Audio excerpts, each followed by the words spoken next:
What's up, people? Hope you're all doing well. Welcome back to more esports news. You know what's great about esports news? Sometimes we occasionally get some very funny stories out there. That's one of the ones I'm going to share with you today, of course, all around PhantomL0rd. And yes, the title is correct, guys. His lawsuit versus Twitch is now officially underway. Now, it did start last week. We covered this, and even better than one funny story is two funny stories, right? We have his ex-girlfriend, Dingledurper. She does currently stream as well. She took to Twitter last week. We talked about this with a video trying to get people to come to a Twitch hearing. That's the way she made it sound. She said there'd be Twitch uppers there. They're going to talk about Twitch TOS, or their terms of service, which was greatly something that needed to be clarified, right? And it was very misleading because apparently she was trying to get people to show up for the same case that her ex-boyfriend, James Varga, aka PhantomL0rd, yeah, that was actually his court hearing and his court case that was going on. So she made no mention of him in her video whatsoever, and no one really called her out for it. It seems like a pretty scummy thing to do. Even more scummy is the thing that PhantomL0rd has done in the past, and he is now going to try and sue Twitch for this,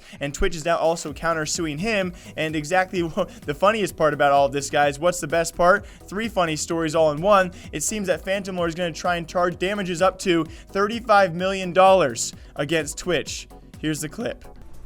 My case is looking towards 35 million plus in damages, and that's like minimum.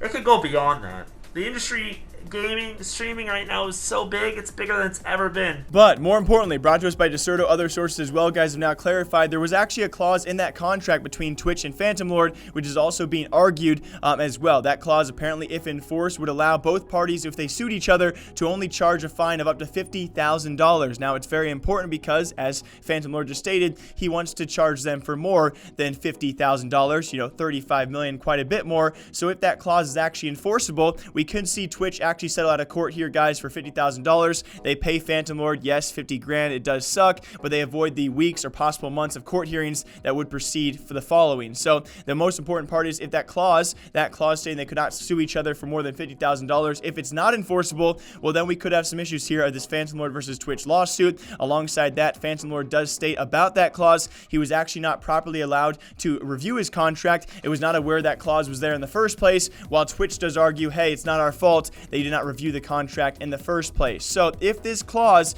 is not enforceable and PhantomL0rd can actually sue Twitch for as much money as he wants, well, what grounds does he stand on is the important question. Because as many of us know out there, Twitch never really clarifies their standpoints on why they give out bans, or why especially they don't give out bans to a few select people out there. Amaranth, Alinity is a huge case that Twitch has never clarified why they do not ban these people. When it comes times for PhantomL0rd and as well as other accounts they've given bans out to, they rarely comment on this, although it does seem that PhantomL0rd thinks he was wrongfully banned on the platform for never breaking Twitch terms of service. I think we can all agree, though, that Twitch has some arguments here, first of which they actually thought he was sub-botting for a time. If you guys remember, he had one of the longer sub streaks on Twitch at the platform at the time, and people were very skeptical about that. Alongside that, of course, he was using their platform to scam children as well. And very lastly, apparently breaking Twitch terms of service by streaming Valve games, or of course, the Valve-related games, that being the gambling sites on the Twitch platform. If you guys remember back in the day, and still enforced as well, when it comes time for gambling on the platform,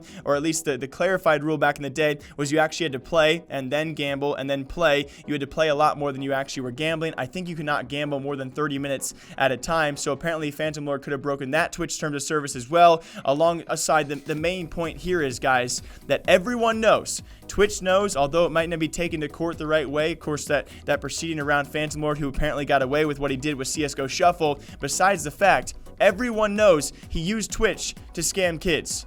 So why do you want back on the platform? Why do you think you're in the right here and deserve $35 million? You're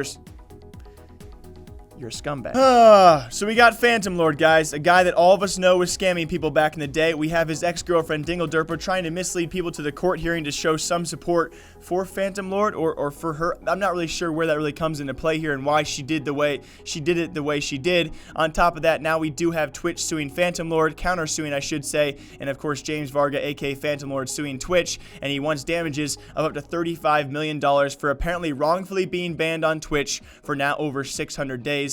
And I hope it's for a lifetime. As always, my name is Jay, breaking down esports and gaming news here all day long, guys. Gonna be back here next video with some CSGO news for all of you, and back here later today with some other breaking esports news. Until next time, guys, take care of yourselves. Smile, be happy. Sorry, this video kind of got my mood down a little bit. I'll see you back here sometime soon in a much better mood.